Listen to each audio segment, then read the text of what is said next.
A couple of days ago, I put this tweet out on my Twitter account asking you to send me some of your books in so I can go through and review them and give you some points about what I would do, where you can improve, some of the things you're doing right, and basically give you a bit of feedback on your books. In this video, I'm going to go through 5 books that you sent in and I give you some tips about how you can make your books better and make more sales with KDP.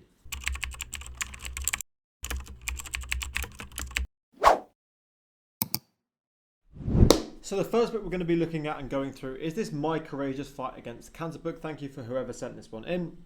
And on first glances, this looks like a really professional looking book cover. You see some book covers that look really kind of rushed and put together, look like they've been made by some sort of robot, but this actually looks relatively professional. You've got the nice little kind of edge on the book spine and also a very just nice color scheme and realistic pictures on the front. So I do like the front cover of this book.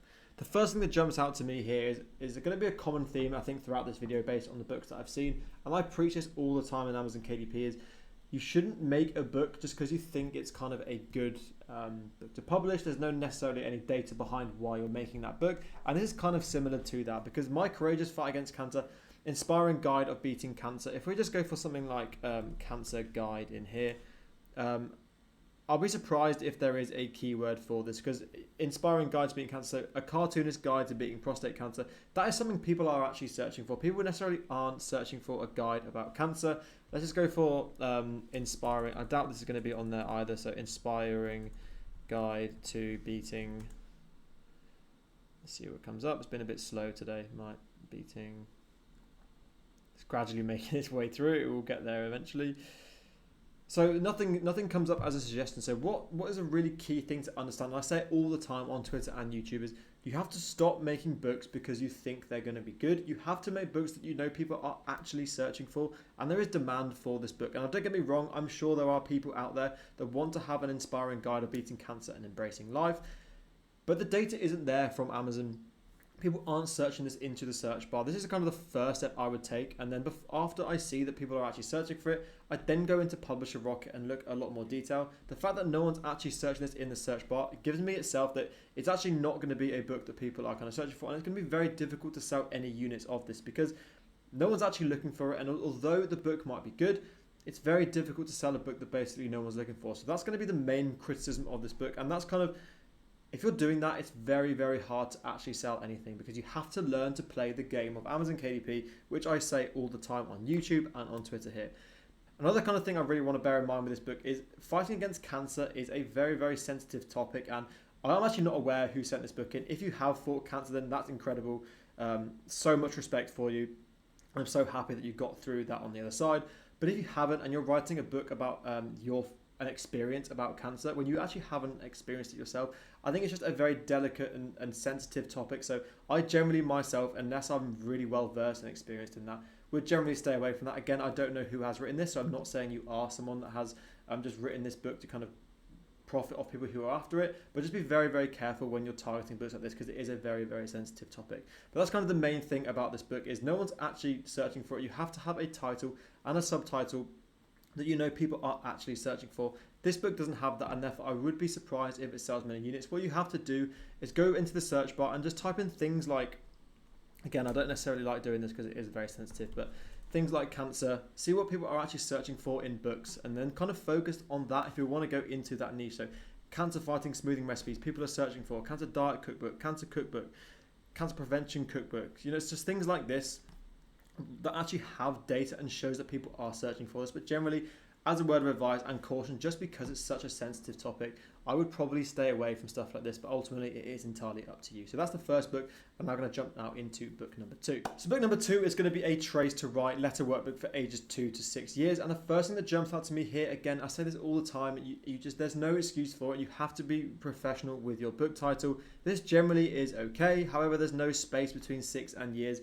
And if there's me as a potential customer, I'm instantly not buying this because it shows it's lazy. You haven't actually put much thought into the title itself, and there's grammatical error. There needs to be a space here. It looks unprofessional. I would not buy this book. So you have to make sure you get your title right. You can't just rush things and expect it to be successful. You have to be patient and actually care about the final product. I'm not saying you aren't, but you just need to be careful with stuff like this because it just looks unprofessional and would put me as a potential customer off buying. The second thing here, and again, I feel like I'm just criticizing a lot of these books. I feel like you'd rather know things are doing wrong because they're things that you can potentially change in the future. This isn't me just hating on all these books. I want to just, that's where the value is, I think, in constructive criticism. So that's kind of why I'm focusing on the negatives rather than a lot of the positives. Another thing here is the description format is very, very different. You say here it is designed to aid all categories of learners too, and then you've kind of made a new line for some reason. I'm not too sure why. Capital M, again, grammatically incorrect. So just kind of write professionally, keep it neat, keep it actually correct rather than doing this, because again, I would see this, it just looks unprofessional and I wouldn't necessarily buy from it. Another point to kind of raise with this is trace to write. Now, I've actually looked into this book a little bit more, and essentially what it is, I'm assuming, correct me if I'm wrong, but it's all about kind of building you up from kind of just scribbling around to eventually having the end goal of being able to write. So trace to write, I do quite like the idea of what this book is trying to do. That's quite a creative concept and I do like that. However, there is a lot of demand for kind of tracing books on Amazon and also kind of handwriting books. This kind of doesn't tailor to either of them. So trace to write as a title, I would be very surprised if people are actually searching for this. So let's go to trace to write in the title. Is this going to be a book that other people are kind of searching for? So not really. People aren't really searching for this. But what people are searching for is learn to write. And now what I'm saying here is don't just change your title to learn to write. So I'm going to assume there are lots of books on this. Learn to draw, what have they got? Learn to write, here you go. So learn to write numbers, learn to write letters and numbers for kids. These are the keywords that you should be targeting in maybe your subtitle. If you want to have a creative title that's something to do with like trace to write, that's not necessarily a bad thing, but you then need to tell the customer what the book is actually doing. Letter workbook doesn't really tell me anything. If you want to have a successful SEO converting subtitle, you have to have something to do with like learning to write here. Some of these keywords are going to be really good to have in your title and just going to increase your book's reach. So looking down at the BSR here, you haven't actually sold a unit of this yet, which is kind of not necessarily too much of a surprise because your SEO just isn't very strong here. None of these words are being searched for on Amazon, and it just goes back to the same point I made about book number one, is you have to prioritize having titles, subtitles, and a book in a niche that people are actually searching for. Trace to write, people aren't necessarily searching for this. Letter workbook, they probably are, but that doesn't really tell me anything about what the book is. You need to have somewhere in this title or subtitle, learn to write. Tell them a little bit more about what the book actually does for them and actually entice the customer in to buy it. So that's book number 2, and I'm now going to jump onto book number 3 and what I would do for this book. So this is book number 3, and again, this is a little bit better in terms of the book SEO. So juicing for gut health, I'm going to assume that is definitely a search term that customers are actually searching into Amazon. So beginner's guide to healthy juicing. Oh, it's actually not. So juicing, let's see what's coming up. So there is definitely a demand for juicing videos, for juicing books. Gut health, I'm assuming that's okay because you've got juicing in there. It's probably going to be getting some sort of SEO for there. Revitalize your digestive system with these delicious fruit extract recipes. So for anyone typing in things like juicing, digestive system, your title is set up to get those. So that's a really good start to your book title. Although juicing for gut health specifically doesn't come up as a suggestion, you have enough keywords in here that is actually bringing in some traffic to this book. The big issue I have with this book is the just professional looking design of it. I think it looks very unprofessional. The color scheme is kind of all over the place. You've got purple, pink, green, loads of different colors here. And it just kind of looks like it's been made really unprofessionally. These images kind of just look like it's been stuck over the top. I literally wouldn't buy this book based on this front cover. I don't know why there's a brick wall behind the text. And also on the back of the book, it looks even less professional because you've just got text overlapping each other here. So gut health and then goes into here. It just doesn't look very good. So you've actually got a very good book in my opinion in terms of the title, subtitle and the potential niche. You kind of just let yourself down there on the kind of the front cover and the back cover. If you want to kind of improve your covers, there are people you can outsource on Fiverr and work for really, really cheap that can do your book covers for you, or look into Canva. There's loads of videos of people showing how you can make book covers on Canva that just look a lot more professional than this, because that essentially is what would put people off, in my opinion, for this book, is the front cover just looks a bit basic. It looks like it's been made by someone who's not necessarily too great at graphic design, which if you're not great at graphic design, that's okay. I'm not very great at graphic design when I first started, but you have to put the hours in to learn how to do it, what people are actually looking for. And if you're not prepared to do that, then you can also outsource it, like I've said. So again, this is a good idea for a book, but the front cover just would put me off it. So spend a lot more time on your front cover. But in terms of the title, this is a lot more promising than the ones you've seen because you do have some good keywords in there and it is relatively well kind of put together. Exclamation marks, I generally would kind of avoid in titles. I think it just looks a bit less professional, but you've got all the kind of the capitalization right. It all looks really neat, and I would definitely recommend doing that for your title. So in terms of the title and the SEO, it's actually very good, and the niche is good. It's just the front and back cover that I think need a little bit of work to look a little bit more professional. So on to book number 4 here, and the first thing again that jumps out to me is this massive book of bridge and tunnel mazes. I know off the top of my head, there are hundreds of thousands of tunnel and maze books on Amazon, and this just doesn't differentiate itself at all from anyone else. I'm guessing maybe from the fact there's 151 pages, they're kind of going for trying to target customers who want a really big book, but again, there's just so many people on Amazon already doing this. So I don't even know if this has sold a unit yet. It hasn't sold because it doesn't have a BSR, and it's no surprise here. This is a classic mistake so many people make. They see people making money from bridge and tunnel maze books or whatever on Amazon, and yes, some people are doing that, but they are the early movers. They've made these books years and years ago, or they're kind of niching down in their kind of maze books. You can't just upload a maze book and expect it to sell. You have to be doing something a little bit different, and this is just no different. So if I typed in maze book, I'm going to find hundreds of thousands of alternative versions to this that I'm going to buy. And also when you look at the fact this is $20 to buy, there are going to be so many for less than $6. There's no reason why I would go ahead and buy this book. It doesn't differentiate. It's not a maze book based around a certain theme for a certain type of customer. It's just a generic maze book. And you can make these so easily with maze generators online.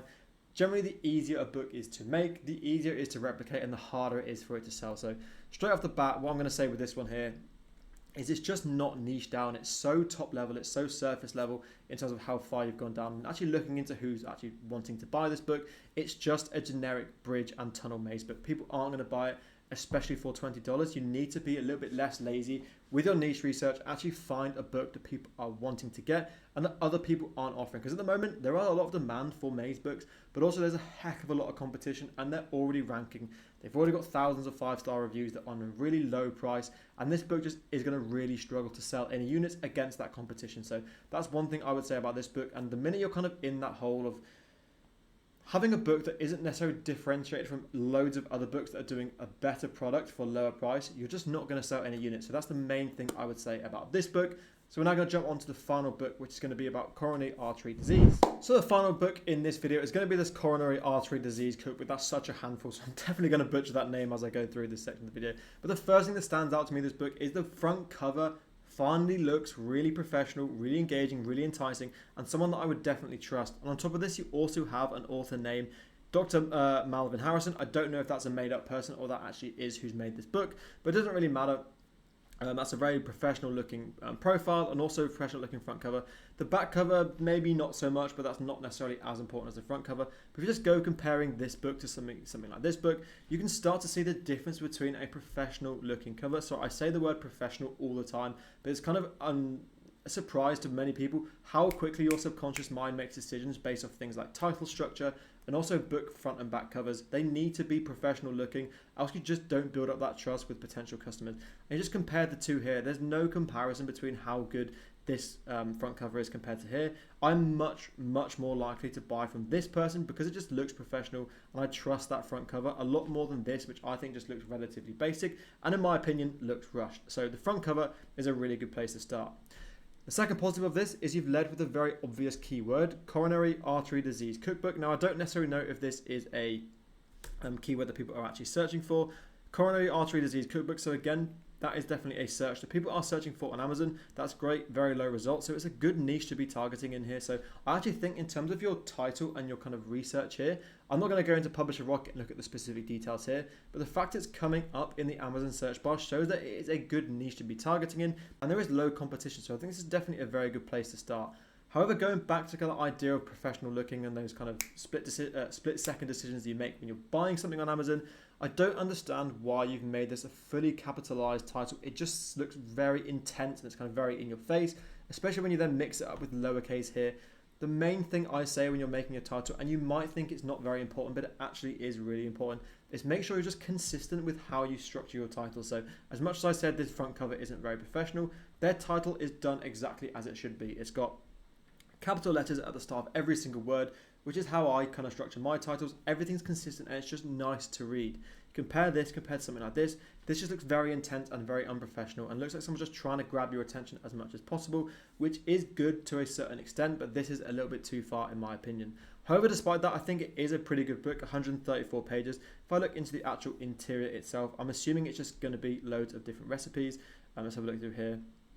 So you've got causes of coronary artery disease, lots of different days, different types. So I understand what this book is doing. Again, I can't actually look into the interior, so I can't give too many pointers on that. But if this book is delivering what it's kind of promising from the outside in, I wouldn't be surprised if you do actually make some sales with this. So if we look at the paperback, at the moment it hasn't actually sold any units, but I think if I went into the Kindle store, you can see it does have a Kindle ranking, which shows people are buying it, which is a good start. And I would generally say this is a relatively good book, and I would expect you to make some sales from it. The only things I would do again is, it's too late now, but I would tidy up the title, and then again it also just depends what the interior of the book is actually like, and hopefully it delivers what it's promising to, because if you are delivering that coronary artery disease cookbook recipes that people are definitely looking for and not many people are providing, this could be a really good book. So definitely make sure you're delivering with the product.